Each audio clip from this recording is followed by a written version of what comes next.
Everybody, welcome to Hit Rewind. This episode will be discussing the comics of 1994, and as always, well, the idiot boy, Michael, is here, but the good one is on the other side. John, how's it going? That's the first time it's been called the good one. Yeah, well, the organized, the sensible one. I'm the doofus, I'm the Jerry to your Dean. The Abbott to your Costello. I don't know if those are the right... I don't know which one was Abbott and which one was Costello, so... I'm trying to think, and I'm not going to be able to. Lou Abbott. So too bad. I think Bud is the silly one, the short, fat one, right? Bud? Yeah, Whatever, doesn't matter. Lou Costello. See, I think Lou Boyce is like straight fat. 42 seconds into the episode, and the idiot boy derailed the whole thing. All right, so usually you go first, but I'm thinking about switching it up. I know people love Marvel more during this era, but I figured, hey, why not get mine? I feel like mine is really slim, and that you might have more time, more discussion. I don't know why. I feel like, look at my list. So are you cool with me going? Go for it. Okay, if not, I was like, you quit. I quit. I cancel the episode. No, so in general, this covers all comics, but this is the year that basically the whole speculation market starts to really fall apart. The next 4 years are really bad for everybody, especially Marvel. It's shocking they almost went bankrupt and sold their ass to DC. It's so weird. Now, I say that the speculation market collapsed. Now, I think a lot of it isn't just the companies that went out, but it's also just like the gimmicks started to fade away real quick. Like no more die cut, no more foil embossed. People aren't just buying the first issue of something because they think it's going to sell big, because looking back on it now, a lot of us were morons for believing that, because if there's 1 million copies available of something, everybody has it. There's no hunger for it, you know, and all of a sudden you realize you invested way too much money into it. And it was the stuff that was low print, the one that didn't get noticed, were worth a ton of cash. And I feel like we see that sometimes. Like right now we're kind of at the end of the video game, you know, the speculation market for that. It went crazy like in 2018, 2019. Were really common games. If you had a box, all of a sudden it was worth like $400 when it was extremely common. And I've heard that the VHS thing is starting to go too. If you have like a sealed copy of... Someone had a sealed copy of Back to the Future or whatever. It wasn't even like the first run. It was like the 12th run of it or whatever. It was a free giveaway at McDonald's. And that went for like $1,000. And I worry about those kind of things because they always have a boom and blast. And then people are just like sitting in a room now filled with movies or comics or whatever, and like, oh, well, there goes my whole fucking fortune. I wonder what not sealed, but I wonder what a copy of the original VHS run of Star Wars. Yeah, that one's unique. I believe now, if I remember right, it says Star Wars. It doesn't have episode 4 or any of that kind of crap. It is literally like original video run. Well, and you're also talking about, you know, pre-changing of the footage. Are the original Star Wars movies even available on Blu-ray? Like, do you have a choice between the special edition? Not the Blu-ray, but last time it was available, and I actually got was when they first put out the special editions on DVD, they had a version that it comes with the original cut too. You should be able to have that choice. I think that's why it's worth a lot of money. Like the kind you see where it's like, this is Little Mermaid in a clamshell, and you see where the guy drew like a dick on the building or whatever. Like, remember those were like a hot item for a moment? Like people were talking about, oh my. It's like, no, that doesn't change the content of the movie. What I think would make a movie worth a lot of money is if there were special features that were dropped from the continuous releases. Because you know how some movies go from label to label. You know, they can drop special features that people liked, or Easter eggs, or a director's cut of something. That's the kind of thing I think would be worth money, but not just, it's Back to the Future sealed. Ugh. Well, nostalgia will do wonders for us. Yeah. And that's what happens with our memories of some of these things that happened in 1994. Yeah, and in 1994, the speculation market wasn't really about nostalgia. Now, some of the titles were, like, we're seeing some revivals, like Revamp. Now, the new extreme version of Deathlock, you know, stuff like that. But, so the companies that went out of business, they're not really well known unless you were into independent comics around this time. Aircell, my handwriting's terrible. Continuity, Eternity, Now Comics, those all end. Now Comics is the only one that I read on a regular basis because they did the Fright Night comic. And they did Terminator and the Married to Children and stuff like that. They mostly did licensed. And I think that's kind of what does a lot of companies in is the cost of licensing the rights to stuff, but not putting the quality in, putting the money into the writing and the artwork and stuff like that. Yeah, just easy things that, quote unquote, easy anyway. Things that they can go and exploit as much as possible. I mean, there's a company that I will probably be talking about, unless, it could very well be in your notes too. But they did like things like Subspecies, Prancers, shit. Yeah, known properties are an easy attention getter, but they can't be your whole thing, because that would happen with Topps. Dark Horse somehow was one of the few companies to do both for a while and have some sort of backup in case. Because licenses could also have such a fast, like, oh, we're really into this, now we're not. And no one cares anymore. And then you're still paying for the license. Yeah, because if you've got a contract to do X amount of stuff, so it's either a good idea to get those comics out at whatever quality you can, or produce the best damn ones to make all the money in the world. Yeah. Unfortunately, it's option A that I said was usually the one most people seem to pick. So only company out of this really of the independent ones to launch and stick around for a little while was Chaos Comics. And we know why Chaos Comics was successful, because it was like the most extreme, like horror, gore, insanity, big, elaborate art. It's the Image style, like really in your face, but also boobs. Just Lady Death and her boobs and Evil Eddie and his gore. That's what sold, and that carried them for quite a while, considering like they were pretty vapid comics. It still carries them. A couple of years back at a free comic book day, I got one of the recent issues of Lady Death. It was part of the 3 things that they're handing out.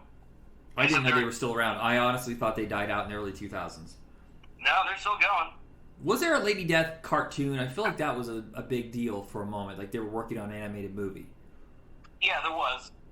And an anime studio put it out, and I think I tried to watch it, and because I have no clear memories of ever finishing it, and yet now that kind of comes off as potentially gross, if you think about it. Yeah, it's like heavy metal of that decade. No, that was post-heavy. That'd be like Heavy Metal 2000. Yeah, you're right. I forgot that even existed.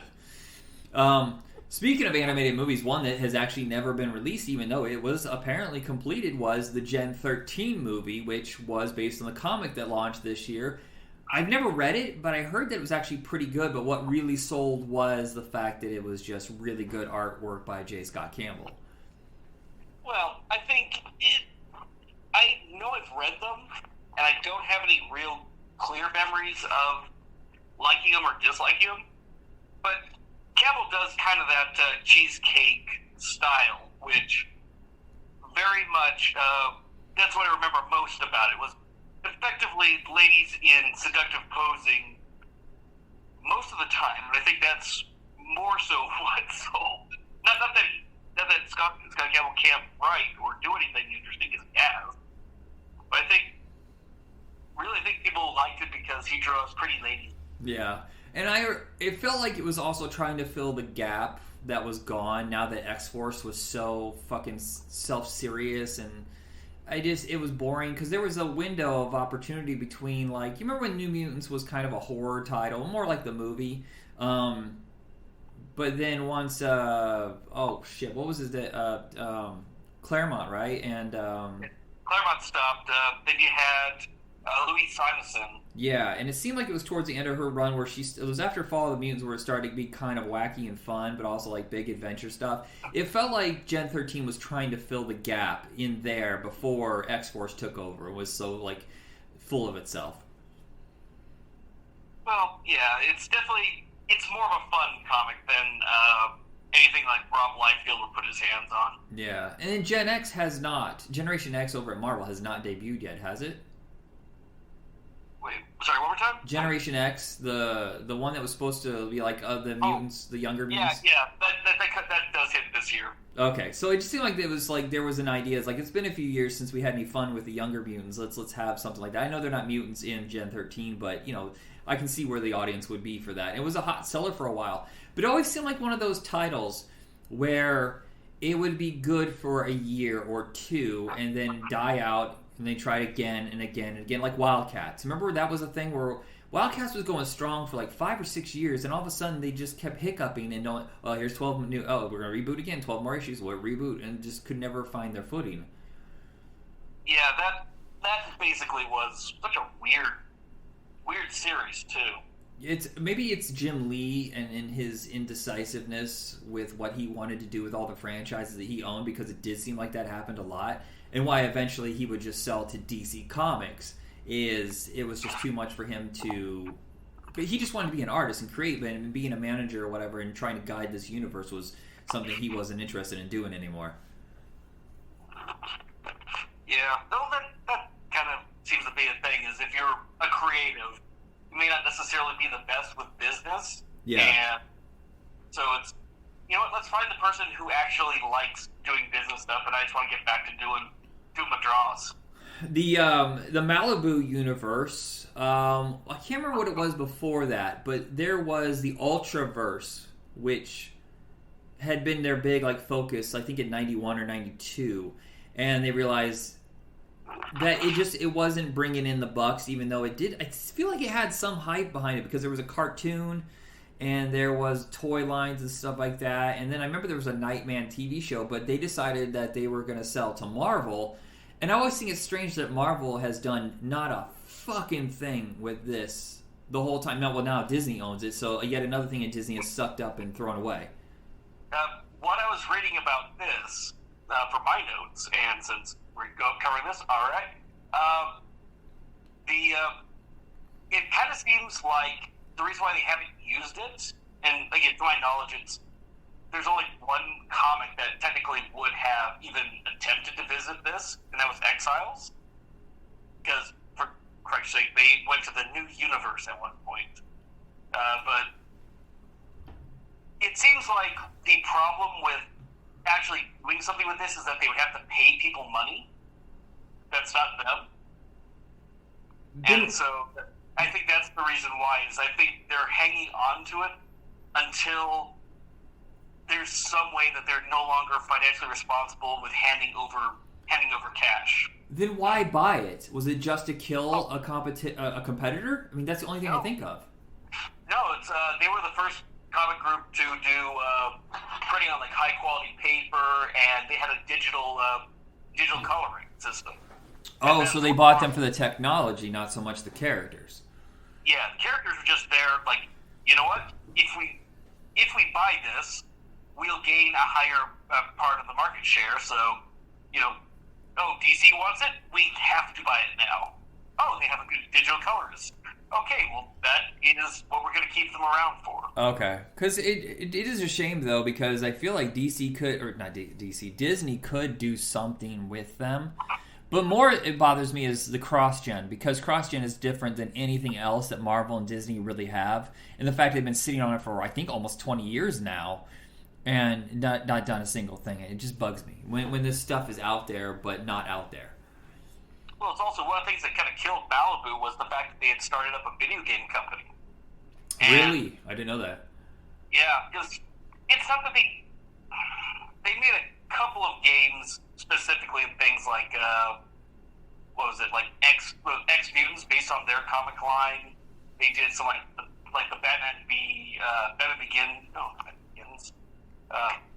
Returns video game and a couple of other titles, but effectively they were just kind of like a port house in a lot of cases too. Huh. Here's this game that we're going to put on the Game Boy. Oh, here's this one also on the Game Boy. I never read the X Mutants, but that's a really kind of, if it's not a spoof, that is a really obvious title. Yeah, that was kind of where I was surprised with. I was reading about that because I do remember the X Mutants. Never read it, but I do remember it existing. And the idea that those are the characters specifically you could probably fold in as mutants into into the Marvel universe. Right, yeah. And I remember Badger. I think Badger was one of their characters, and he had a cult following before the Ultraverse took off. It's just strange when that stuff exists, and like if you weren't alive at the time, you have no idea. Like nobody knows what the fuck you're talking about. No, this is. Even then, I remember the Ultraverse stuff too, and I know I never read it. I think they had a cartoon, didn't they? Yes, it was on USA. That was when USA was trying to get like their own independent kind of stuff going. Like they had Savage Dragon, Wildcats, Duckman. Like they were just trying to, launch their own cartoon stuff because the network started backing off from doing original animation, and they had an Ultraverse at least for one season.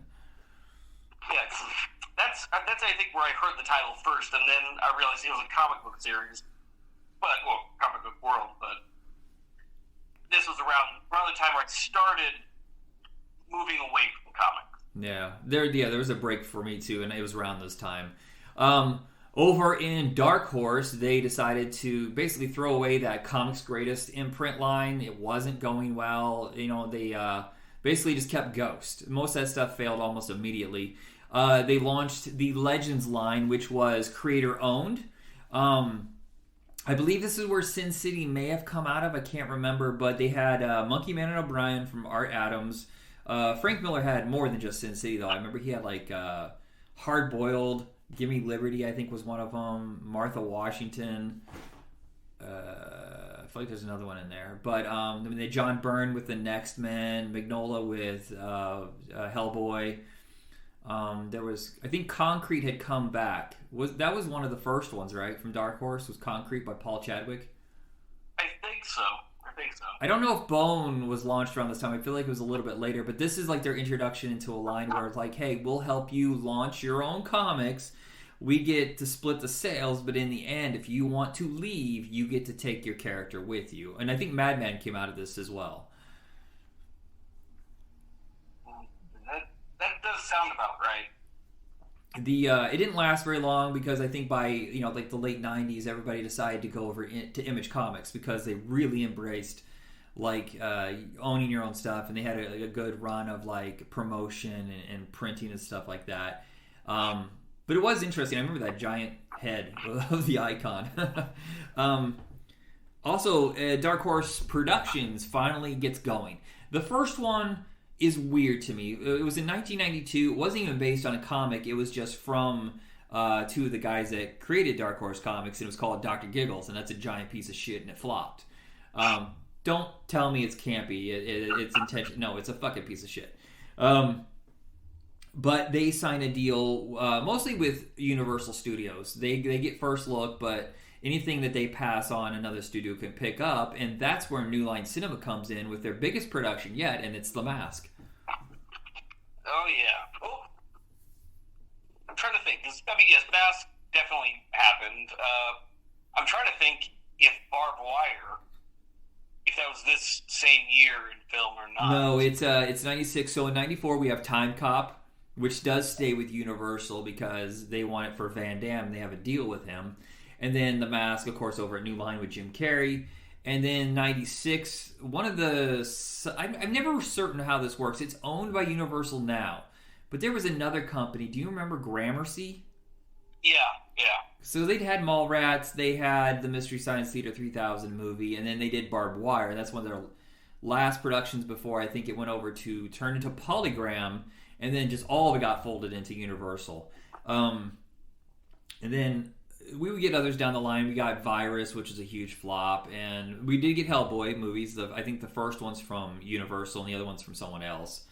But that was like a production deal they had, and I don't know anything besides the Hellboy remake that Dark Horse has done. Even though it seems like they had a lot of projects going for a while there, because Sin City obviously was launched out of Dark Horse, but they don't own the rights. I don't know how that all worked, but. The Mask is really like, if you're gonna go big, this is how you fucking do it, because it was just it felt fresh,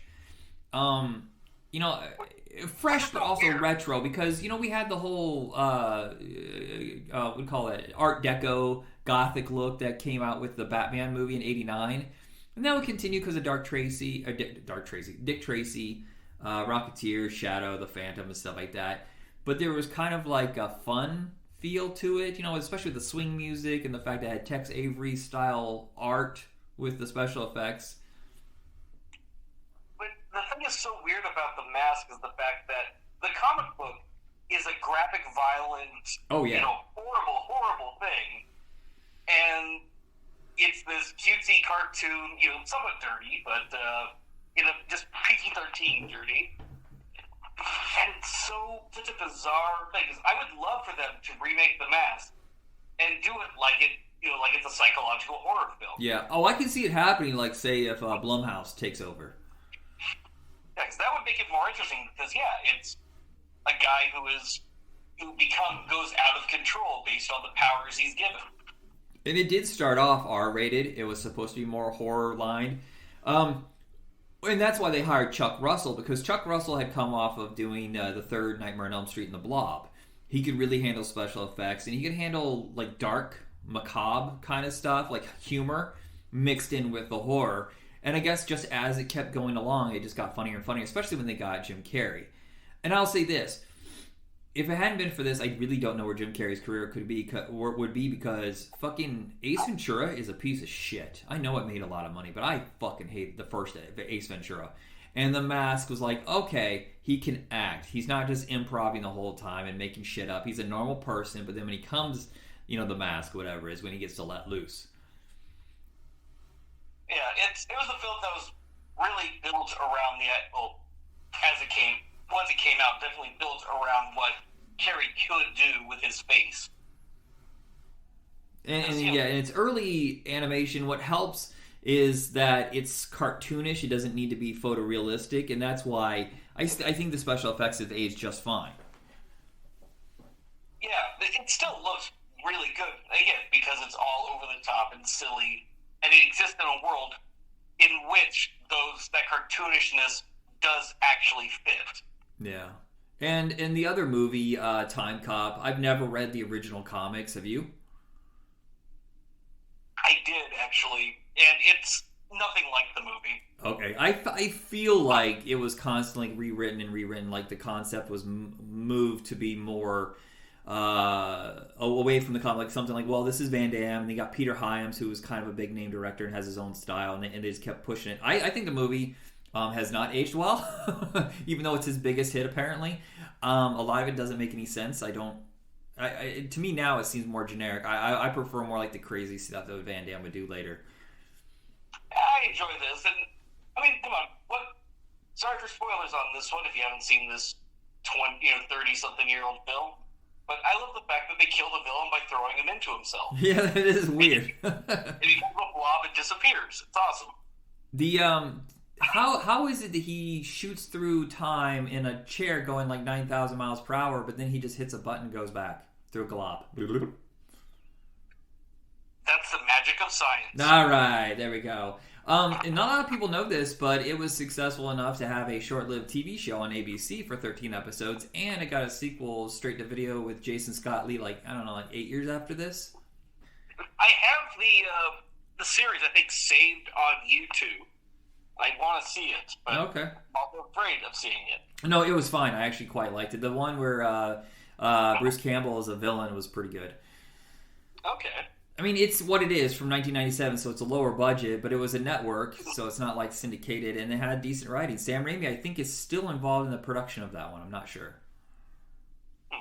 McFarlane Toys launches, and I gotta tell you, for a while there, that was the game changer. That was beyond anything anybody else was doing. I mean, it was slowly getting better. Like, I remember when Starting Lineup came out, 88 or 89, figures started like, oh, this actually looks like a human, I mean, it's a little more closer to reality. And then there was the X-Men Marvel toys from Toy Biz that were better, but this felt like a giant leap forward.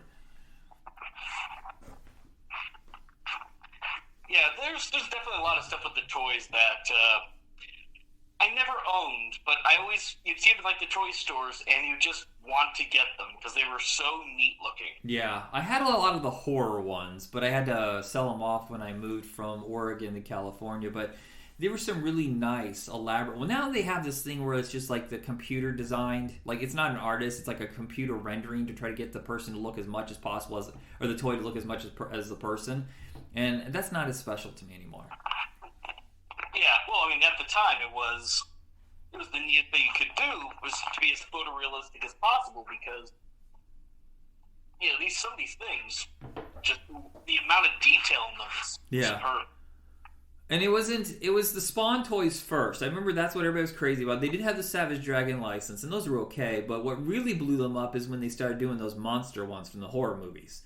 And Kiss. I remember they had the Kiss license as well, and that's when all of a sudden everybody's like talking about them. And then at this point, they're effectively the Funkos of the '90s because they would have all those characters, and everything became, oh, did you see what the new ones they put out are? Check them out. Yeah. I don't know. It just seems like there's like 900 companies now that are competing with them for like high quality sculpts and stuff like that. So it's kind of interesting because like 20 years ago, this was like a whole new thing for us. Over in DC Comics, not much really. This is kind of a dip down for them. Nothing really interesting except the 0 Hour storyline that was a complete fuck up because someone revealed the ending online or something. And they had to change the villain at the last minute. It was supposed to be Captain Atom, right? We wanted to change time. Yeah. And then it was Hawk, I guess, became the Monarch, and then everybody's like, and it wasn't even that big of an event. If I remember correctly, it was only like 2 issues, and it just kind of went through the whole timeline afterwards. Like, you would get 0 issues of certain comics. It was a 6 issue. The event itself was 6 issues. Was it? I swear I thought it was only 2. Huh. Yeah, and the way they put it out, because I have this. I have the entire actual 0 Hour series. I'm wrong. I'm sorry. It's Armageddon 2001 that was only 2 issues. Yeah, in the case of this, and they had tie-ins with everything. Yeah. And some comics were really fun because you had, like, in one of the Batman, he's talking with Superman, and they're talking about their previous injuries, and they're not sure of what's going on because they don't recall getting their back broken or Superman dying. And it's like, oh, it's 2 completely different ones, one of which, it's like, which one is actually our character that we're actually following? So am I wrong now? Correct me. Did I screw up? Is Armageddon 2001 where they thought it was supposed to be Captain Atom and then it became Hawk? Isn't 0 Hour more focused around Hal Jordan? No, you are wrong because there was a character. Oh God, I'm trying to remember now. It's I feel like I just fucked up. Yeah, he was like Captain. Yeah, it was supposed to be one villain. Then they changed it to Wave Rider, I think. Okay. And it made no sense for that. But then, this is where Hal Jordan becomes Parallax, Parallax. And destroys and is trying to destroy and return the universe to thing. And the way that the series went down was the first issue that came out was issue 5. Right, yeah. And 2-0 was the finale, where he recreates the universe, realizes, that things can't work out, and sent it back to the way it was. But there's always like little catches, and then I remember they started introducing some new characters in the DC universe that never really took off. Like I remember Black Condor, they were trying to push. I can't remember if the Ray already had his miniseries and then they gave him one. They rebooted Aquaman. There's a few others in there, like Damage I think was one of them, and none of it really worked. Well, those were from the previous storyline. That was that Bloodlines thing. Oh God, that was the shittiest. The Bloodlines I think is the bare, like the rock bottom of their like crossover storylines. Yeah, because I don't think the Ray was created during that. But I think that's where that version debuted. Okay. Is in that time, and then they gave him a series and all that stuff because he does have a part in that whole 0 Hour crisis thing. I have nostalgia for this time period with DC, but not Marvel, and I know it's not great, But I also like the fact that this is like when they introduced Kyle Rayner. Impulse is around this time. Connor Hawke, I believe, is around this time.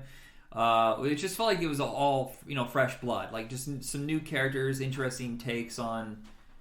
I think this is when Mark Waid also started taking over on Flash and really like gave it life, where it was kind of floundering before that. Yeah, I'll definitely give Mark Waid's Flash run a huge thumbs up. But yeah, Kyle Rayner, the Green Lantern that gave us the trope of refrigerating a woman. Jesus, that's still the craziest thing I've ever. Like at the time, my jaw was just on the floor. What's his name? Master Force or what? Major Force. Just like, oh yeah, I'm gonna stuff your girlfriend into the oven or the refrigerator, or whatever it was. And he does it again later, like to his mom or something. It was fucked up. I don't recall if that even happened a second time. I do know that I had that issue. Yeah, who was writing that? Ron Mars, right?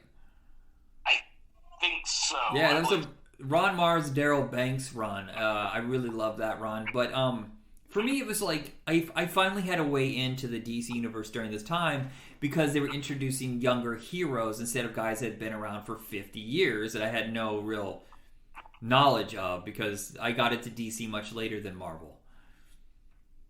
Yeah, again, this is where, like, what God was it? Like a Sam's Club or Costco Price Club, it was at the time, would sell bundles of comics, for relatively cheap. You get 30, 40 comics in a box set. That's where I had all this stuff. Oh, okay. Yeah, we used to get those from JCPenney's for Christmas. They would have, but it was always Marvel.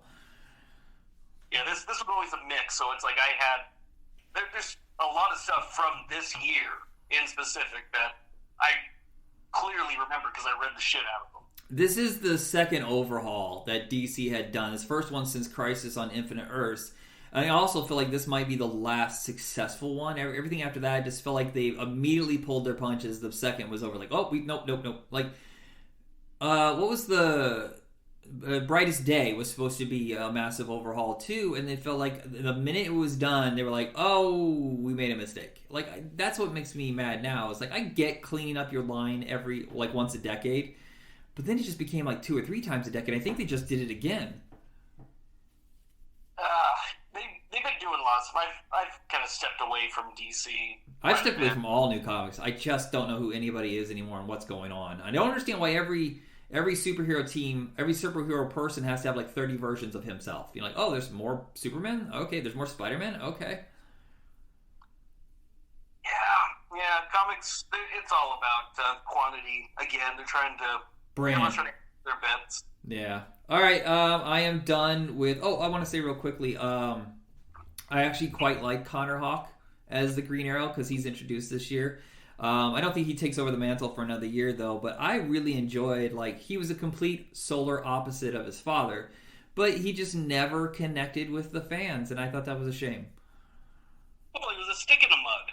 I know, but I thought it was fun when he was with, Green Arrow or Green Lantern and stuff like that, where, I don't know, I enjoyed his character. It's all about Ollie. Well, okay, if we're going to go step into Marvel, around this time, Marvel ended up abolishing the position of editor-in-chief and replaced Tom DeFalco with 5 group editors-in-chief. Is that a good idea? I feel like DeFalco really took them through a great era. Is it because of the speculation collapse?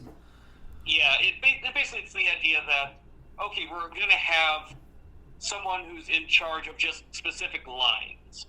So you had, Bob Harris was running X-Men. Bob Budiansky was doing Spider-Man. Mark Grunwald had just kind of a generic Marvel universe, so the Avengers and shit like that. And then Marvel Edge was Bobby Chase, and then there was Light Crowpots had the licenses. What is Marvel Edge? I don't remember that. I tried to find something that showed me that, so I'm thinking that was a little more mature stuff. Oh, it's like the horror line, like Spirits of Vengeance and stuff like that? It seems like it. Okay. So, yeah, because I know they didn't have like any of their the adult, Max or anything like that at this time. Okay. Well, I mean, I guess it makes sense because when DeFalco was really in his prime, I mean, they didn't have the new universe yet, and he wasn't looking over Star Comics at all. So he had a very tight streamline, maybe at most 15 comics. But during this era, I think we had like 40 or 50 titles from Marvel. This is right before their bankruptcy. Yeah, I mean, it makes sense because you have, at the very minimum, 4 core books for both X-Men and Spider-Man, plus then little ancillary ones as well. Yeah. So it's like, there's a lot to cover in those 2 areas, whereas everybody else is just kind of fending for themselves. So it's kind of a good idea to have someone who's just specifically dealing with, okay, you just deal with the X-Men shit, keep them making us money. Right, I mean, just making us money. Think about trying to understand all the timelines that are going on and all the storylines and stuff like that, and that they're not bouncing into each other and ruining things from the other comics. So yeah, I can imagine DeFalco might even just been like, I'm on the verge of quitting. This is insane. I can't do this. Yeah, it's like trying to keep this stuff straight, especially with the X-Men stuff, where Scott Lobdell is kind of running the general storyline, and he's trying to be Chris Claremont and seeding things in, except he doesn't know what these seeding things are actually going to be. So he just sets up something, and it's like, oh yeah, you know what, I'll figure what that might be later. That's why the whole idea of the X-Traitor, the person who killed the X-Men in Bishop's timeline. Who is that? Oh, it's going to be Gambit. Oh, it's going to be this, Oh, it's Professor X because he's Onslaught because we needed to figure out what that was supposed to be. So it's kind of like Lost, where he had an idea but not how to finalize that idea. Yeah, it's instead of he wanted to have storylines that he could pull from, like Claremont did, but Claremont at least had a generalized idea of where he was going in storylines, so he would place those pieces. Now, granted, there were entire things that he forgot about that had to be reminded existed, but at least he had a general idea of, I'm building an epic story. And Lobdell was, I'm writing a comic. But, let's see. Oh, the other thing of Marvel's poor business decisions in the 90s, they went and bought the distribution company Heroes World. I don't know that one. Oh, they basically took the third largest comics distributor and pulled them into just distributing their comics. Okay. I mean, completely said like, oh yeah, we're going to pay you to do this as an exclusive. No, we're just going to own you outright. Okay, so wait, when you say so it's like Diamond is now, or is Diamond still around? Diamond is still around. Okay. Diamond is now the only one because of this.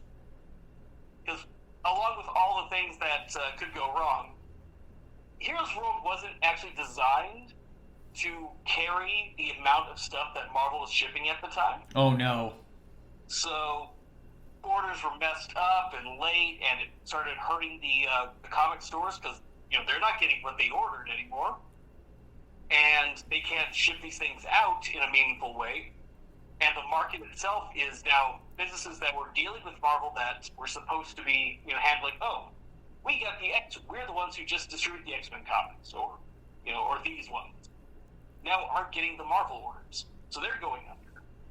Yeah, and also you have to think about the fact that also the stores are now starting to go out of business. The ones that came up in 1990, 91, or whatever, just because of the speculation market. Now they're going out of business, so it's killing their distribution that way too, because no one's buying them. Exactly, and that's kind of what caused. I mean, in a general sense, there was a comics collapse in and around these times. But Marvel, especially, as we kind of mentioned before, ended up going bankrupt. And this is the year where their House of Cards started to fall. Yeah. Well, I mean, you also know the story behind Ron. I think it's Lou Pearlman, the guy who owned New World Pictures, and Revlon and stuff like that. He would buy a company, load it up with debt from other companies that were failing, And it was just this domino effect. Like, New World Pictures fell apart, New World Television fell apart, because he would take the debt from one company and load it onto another, thinking that was okay. It was this weird shuffling of debt that would destroy a company. Toy Biz, same thing. Yeah, I know that in the case of this, though, it's not necessarily that they wanted to create a debt into other companies or even their own. They were just, why are we paying someone else to do this? We can do this ourselves. Right. What's the easiest way to do this? Create, build the thing from the ground up with our product in mind? Hell no. Let's just buy someone else. It's the American way. Let's see. So, a couple of series began this year. We got a new Blade series, a War Machine series, and ForceWorks. Do you remember ForceWorks? Barely. Is that somehow the Avengers or Iron Man or something like that? Both, actually. And around this time, Iron Man quits being an Avenger because Tony Stark's a dickhead. And the Avengers West Coast broke up because they suck. I liked them in the beginning, but yeah, towards the end they're like, oh, we got nothing else to say. Pretty much. All the stuff, they kind of wrote them into a corner, and then we spoke about like the final issues there. Yeah. In like the last show. But yeah, so Iron Man swoops in with kind of the remnants of West Coast Avengers and creates ForceWorks. And they're basically just X-Force. They're out to prevent things, proactively destroying things and taking out the bad guy before they could actually be a problem. Right. It kind of like the way Justice League had at the same time they had Justice League Strike Force. Yeah, so and it ends up, it only goes like 22 issues, and in it, the reason why Iron Man's been a dick is he's controlled by Kang the Conqueror, and, comics bullshit happens. It basically, I asked if you remember it mainly because who the hell remembers this one? I'm looking it up right now, and I'm embarrassed that I owned the first volume. I had the trade paperback like 5 years ago, and I totally forgot until just this moment. Whoopsie. Oh, man. Yeah, I did read them. I got the Marvel Unlimited app. I've been going through comics, trying to, find all kinds of random stuff that I've never read. And, wow. ForceWorks. No bueno. Yeah, no. Same thing for Secret Avengers. I had that too, and I was like, ugh, it's not much better. Yikes. Let's see. Have you heard of Clandestine? I remember it, but I never read it. Yeah, it's a really good series. Alan Davis created a series that lasted 10 issues and had a 2-issue X-Men crossover a couple of years after its run ended. Mm-hmm. The funniest thing about this, Davis wrote the first 8 issues, left the book. One guy came in, did the last 2 issues before it got canceled. When Davis came back to do the little crossover special a couple years later, he just retconned the guy's work. It was a bad dream. But I bring this series up. Basically, it's a series about a series of superhumans, the entire family of them, that have extremely long lives, and have been hiding amongst us in secret. And they're trying to keep everything undercover because reasons. I bring this up because they actually made their debut in the Marvel Cinematic Universe. Really? Yep. Where? Sort of. It's in Miss Marvel. They're the villains. Oh, I haven't seen that yet, so. And again, this is a very loose thing. They call themselves clandestine. They are led. They call themselves Jinn, which the mother figure that we only see in flashbacks was a Jinn that the father character in this family died rescuing, and was granted immortality by this Jinn, and they got married and had tons of children and blah, blah, blah. And then he goes off in space in a 60s VW bug. Or not bug, minibus. He's in the minibus. Okay. Out in the middle of space. Because comics. But Yeah, when I heard them call themselves that, and they mentioned Jin and all that stuff, I started laughing my ass off. Like, my fiance's sitting next to me watching Miss Marvel, wondering what the hell I'm on about, and I'm going, they're bringing in clandestine for whatever reason. I did not see this coming. But I would recommend trying to find the series. It is on Marvel Unlimited. I remarkably found a copy of the book of it. Oh, nice. Let's see. There was the Captain America Fighting Chance run. Is that where he loses his serum? I'm trying to remember. Yeah, the super soldier serum starts to fade on him. So he's becoming weaker and weaker. And, you know, the idea is, is Captain America going to, quit? Is he going to let these new vigilantes take over and have a graceful retirement? And the answer is no, because he's Captain America and he's going to beat the bad guy until he can't beat the bad guy anymore. Unfortunately, this is what led to his power armor. Not when he turned to a werewolf? No, we already talked about that. That's was that? Okay, I thought that was coming up. This is him wearing a suit of armor that's like a cross between a linebacker and Iron Man. Oh, remember when his nose, that stupid nose piece? Oh, God, what an ugly-ass design. That is this costume. Ugh. It will also, in this run, he gets cable costume. All those useless pockets filled with shit. He's got one of those little action vests and he's running around in it. Lame. So lame. Yeah, it is bad. Let's see. A couple of things. In Incredible Hulk, Rick Jones has his wedding to a woman we discover made a porno.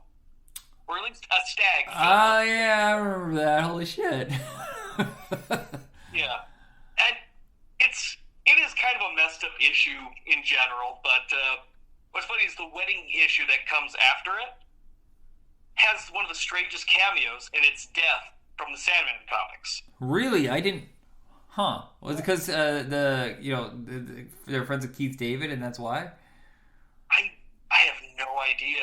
It's just such a bizarre thing. I mean, you don't see it from the front, but it's a very unmistakable back and, just kind of attitude of the character. That just, like, it's like, it's so bizarre, because it's just like, I guess it's at some point this, Rick Jones's bride almost died, and she mentioned something about,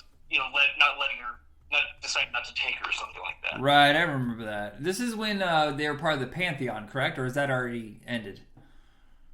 Yeah, I think Pantheon is going on at this point. In 475, Thor, we get the retcon of the Donald Blake identity. Because all of a sudden, Thor comes across Donald Blake, frozen in time, like he's striking that little staff to the ground, which summoned Thor originally. He's making that motion. The stick that became Mjolnir's not in his hand, but all of a sudden he's awoken, and Donald Blake is now real. Or Thor was never actually Donald Blake. He just thought he was wearing a mask. It opened so many interesting questions that then I think they take too long to actually do anything with, and then I think that's when Ragnarok happened. Oh, okay. Oh, no, sorry, no, not Ragnarok. I think it's Onslaught, not Ragnarok at that point. Oh, right, when they killed off the Avengers. Right, I remember that. Yeah. And we also get Thor in a new costume. It's not his terrible late 90s bodybuilder strappy thing. But it is still not a good costume. No.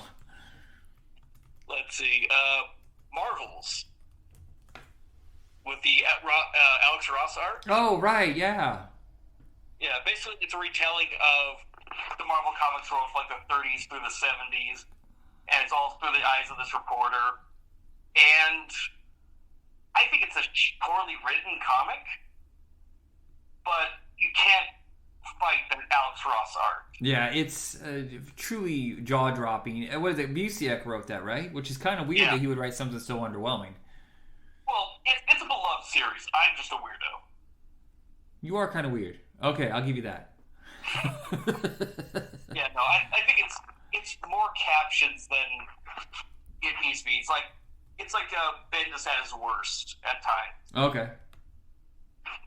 But yeah, seeing like the rise of the original Human Torch and World War II and the Fantastic Four and X-Men, especially like I think there's the image of him seeing Angel in the sun, and it's just it's like that one of those Renaissance paintings and shit.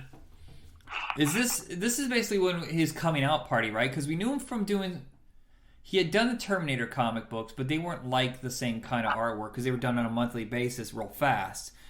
What, I mean, is this the first time that people really... And then it became, after that, he was like a legendary because everybody's crazy about Kingdom Come, and then he was just getting an insane amount of money for just cover art. I just remember that was a big deal, and he did those giant treasury size. So I feel like this is where Alex Ross really became, like, known in the industry. I think so, because I haven't... If he had done something else that was as well, as quote-unquote legendary and stuff, I think we would have spoken about it. Right. So yeah, I think this is like the first time you really saw what he could do. And let's see. I'll skip over that one and go to... This is a kind of a long one, but Spider-Man. We'll begin with Spider-Man's 388 and Amazing Spider-Man 388, Spider-Man number 45. Okay. Which is the end of a thing called Life Theft and the beginning of a storyline called Pursuit. Around this time, Peter Parker's parents came back to life. Oh yeah, this is right. This is right after I bailed. I bailed after Round Robin, which is what, 91, 92? Something like that, yeah. So yeah, his parents. Oh, we weren't dead. We were actually in hiding, or I forget what it was. We were in prison. Sorry about your trauma, kid. Yeah, and so Aunt May ain't buying their bullshit, but Parker's there and is all yay, my parents are alive. Suck it, Batman. And so it turns out that they're actually robot duplications made by the Chameleon. And they're there to really finally suss out who Spider-Man is. He's, Chameleon is 100% certain that it has to do something with Peter Parker, so let's fuck with him to get to Spider-Man. And I was reading it, and I did not retain whether or not he actually learned that it was Peter Parker or not. But, one way or the other, Spider-Man's, the identities are confirmed, his parents die again. Jesus. And Parker goes off on a revenge kick against the Chameleon. I bring this up in a way because this is a prelude to more clone bullshit, which was the Spider-Man clone saga. Oh boy. Which, okay. I never read it, so I don't know if it's shit or not. Apparently it has a following. Well, okay. I don't hate it. I don't think it's a particularly good story, and you'll understand why once we get into it. But I like the Ben Reilly character. I think it was a very interesting idea and a decent way to basically reboot the Spider-Man franchise. And you know what? Considering what they did to simplify the mythos afterwards, with Mephisto removing everyone's memory of him so Aunt May could not die from an assassin's bullet, this would have been a better way, because let's just let Parker go off and live a happy family life instead of the bullshit they did there. But Spider-Man's clone was thought to have been destroyed back in the 70s. Nope, he's been running around as a guy named Ben Reilly. And he comes to New York, decides to become a superhero, becomes the Scarlet Spider, and just is a pretty decent hero. That's when shit becomes very comic booky. Because the mad geneticist, the Jackal, returns, and he decides that he's just going to do all kinds of clones everywhere. I remember, he brought Gwen Stacy back. Yeah, it brings back Gwen Stacy. We find out, how many Peter Parker clones are there? Ben Reilly, Kane, Spider-Side. I think there's another one in there. So there's at least 4 Peter Parker clones running around.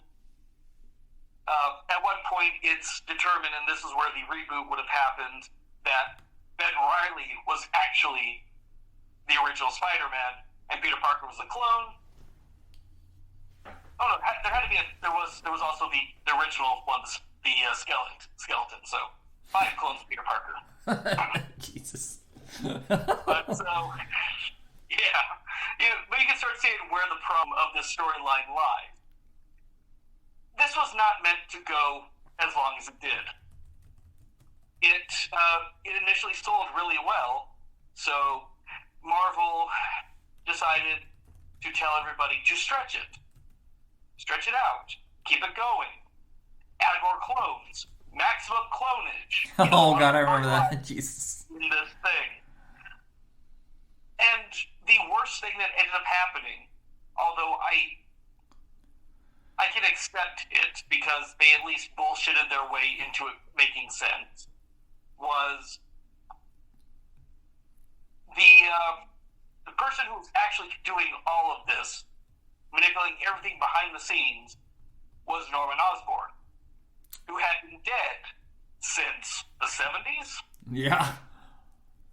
All of a sudden, it's revealed Norman Osborn's alive, and he's been manipulating Spider-Man's life for a while. And so, the idea of, okay, the Goblin Serum actually brought him back, and then he was rich, so he went to Europe. And then had sex with Gwen Stacy and had her children, and she had his children. Yeah, comics. Exhausting. Honestly, exhausting. But overall, if this storyline, and they have done it since in a condensed version of what they kind of originally intended, and it's a good idea. I like Ben Reilly. They brought him back as a villain a long time later, and it was a very good continuation of the Clone Saga. Yeah. And then he became a hero again, I believe, and then he died.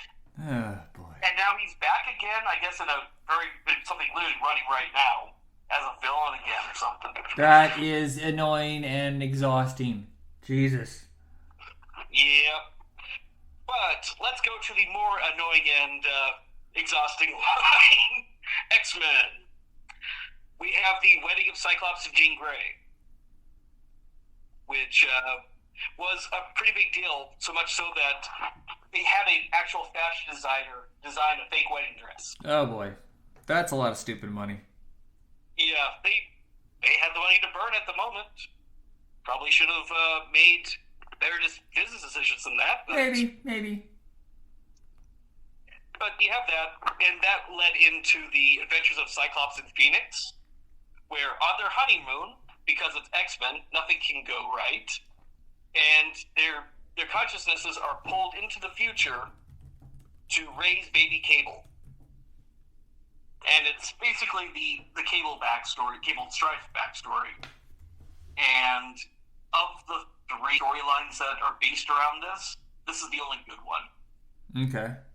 Because you have this one, there's the Cable series that follows it, Ascani's son or something like that. And then there's also the further adventures of Scott and Jean, Phoenix, whatever it is, where they go back in time and they deal with Mr. Sinister in the past. And it's shitty. But let's see, we can also get X Factor 100, where we have the death of the Multiple Man. Didn't he come right back, Jamie? Yes, in a way. So we have the first major death, which was Ilyana Rasputin, and now it's a hero. We get to have Fall, he's been tricked into thinking that this mutant messiah type character named Haven is going to heal him, and it doesn't work, and he dies. And it's a really this issue is really, really emotionally charged. Huh. But yeah, ultimately it proves that he wasn't actually the real one. He was just one of the dupes, and he was alive and well, and just kind of doing whatever it is that local men do when they're not fighting crime. Yeah. This is after Peter David rebooted, right? When it had like Guido and stuff, what? Yeah, this is part of the Peter David's run. Okay, just checking. And I'm only going to go with one, not too deep, but X-Force and New Mutants crossover Child's Play. New Mutants? Because New Mutants has been done for a while, right? I think New Mutants meant New Warriors. Oh, okay. But there's a group of villains called the Upstarts who are, while they are super villains and a lot of them have powers, really they're just shitty rich people. I did not expect that. And their entire thing is basically having games where they like capture or kill various younger characters in the Marvel universe, usually are based around the X-Men. But the current one is they're going to go and capture these the New Mutants and the X-Force characters. Now, God damn it, New Warriors and X-Force. Anyway, it's not a particularly great story, but it did do one thing. There was a character on the villainous team, the Mutant Liberation Front, at this time, called Moonstar. Okay. She has strikingly similar powers to the former New Mutants character, Danielle Moonstar. And for some reason, she has a code name that is just Danielle Moonstar's last name. And we discover in a shocking reveal that she is actually Danielle Moonstar. Huh. A character kind of been forgotten by this point. Yeah, because she had left, stayed in Asgard during the issue 85 of New Mutants. Mm-hmm. And so New Mutants had run to issue 100, and then I forget how many, like they're in the teens at least. So you're going a couple of years at least, in real time anyway, of this, and all of a sudden, yeah, the character that we had already assumed was Danielle Moonstar takes off a mask and shows us that that's who she is. Crazy. Yeah, this is the kind of Scott Lobdell reveal I'm talking about. He'll see something, and in the case of this, just the dumbest, most obvious fucking thing ever, and then finally thinks that it's going to shock us when he makes that reveal. But okay, this is going to be a prelude to the big X-Men event, and that's Excalibur 78. I think it's 78, 89, 80. Okay. Or 78, 79, 80. It's the return, of Doug Ramsey. Oh, wow. Cypher. A character I don't think anybody really cared about, but... Yeah, he died in like quite a while ago, and all of a sudden, he seems to have been brought back as a weird robot man who kind of looks like Warlock. I remember that. Yeah, Douglock, right? Exactly. Okay. And, and you have this whole storyline that, the Kitty Pryde who was in love with Doug at the time, you're now getting this shocking reveal of her dead sort of teammate, being this, having returned and is now just a weird bumbling robot guy. And it is end up, we are years down the line, we learn that he is actually Warlock, who just has Doug's memories. And the one thing I want to have to say about this storyline, aside from giving us Douglock, is it has the most petty bullshit from Strife, because we learned that this robot that he used to roll around with named Zero, who had kind of gained sentience and a conscience, actually has all the information of the legacy virus stuck in his brain. Okay. And could cure the legacy virus. And instead, Strife basically gives him true sentience, traps him in a facility, and then blows it up. Just to be a petty dickhead. Huh. Because, you know what? Not only am I not going to, obviously not going to give anybody a cure to my virus that I put out there, I'm going to make sure that the one person who has it knows that he has it, and knows he can't do anything about it. Comics, there's some fucked up stuff in this thing. Yes. But this issue, and there's random stuff that happens prior to this in X-Men, but this is all the lead up to the Phalanx Covenant. I can't remember if this. No, where I walked away for a while because I thought the Executioner. Executioner's song is so bad. Yeah, some of the artwork was just truly hideous, and the storyline was ridiculous, and I kind of just said, "Nah, I'm good."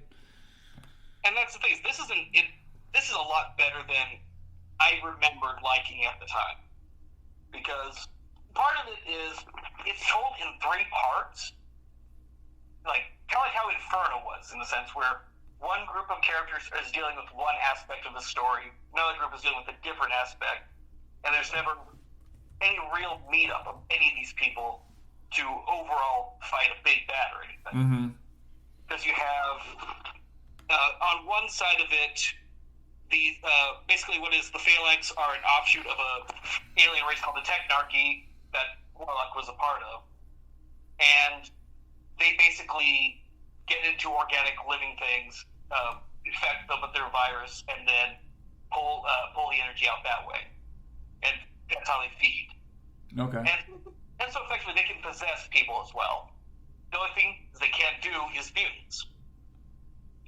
So they decide, some decide that they're going to bring the Technarchy to Earth, while others are trying to figure out how can we actually eat mutants better. And so they kidnap the next generation of mutants. And so that's so one storyline deals with like Forge, Emma Frost. Not Forge. Banshee, Emma Frost, and a couple of other people who are trying to go and track down the next generation of mutants, save them from their prison. Forge and I think it's X-Force are dealing with the people who are trying to bring the Technarchy to Earth, and then Cable and Wolverine are rescuing all the X-Men who had been kidnapped. And in 3 completely different storylines, and yet they somehow balance out really well. It actually is an interesting story overall, just not well constructed. Okay.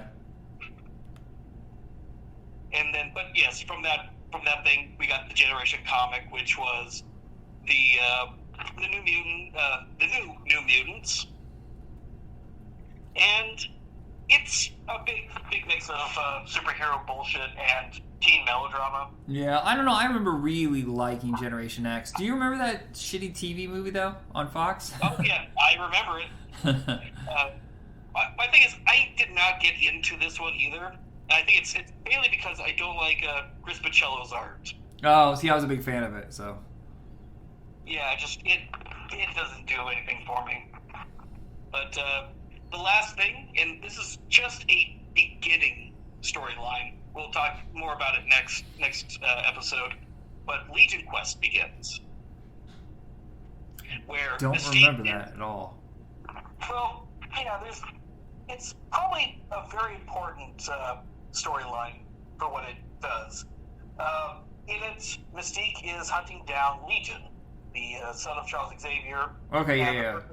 And the person who is responsible for the death of Mystique's wife, Destiny. And she's going around, and the X-Men go out to stop her, and that's where we're going to stop with that story. But it is the prelude to something that really should have lasted longer, in my mind. But also, I'm glad it didn't last as long as it did, because everything it did to continue it afterwards sucks. And that was the Age of Apocalypse. I don't know if I like Age of Apocalypse or not. I remember at the time I was crazy for it, but now, not so sure. Well, we'll talk about that, because that's the big 95 thing. Yeah. For anything that Marvel did, that was the biggest story. But that is a 95 thing and not a 94 thing. We just get the beginning of Legion Quest. Not literally what Legion Quest does. Right. Because holy crap, what it does, I want to talk about next time. Okay. Is that our episode, or do we have more? That is our episode. Wow, that is... Woo! Take a breather, kids. Take a breather. It's exhausting, I know. All right, that is it. Anything you want to plug before we go? I have nothing at the moment. Cool, neither do I. You know where to find us. We'll be back soon with the video games of 1994, and thank you for listening. Have a good one, guys.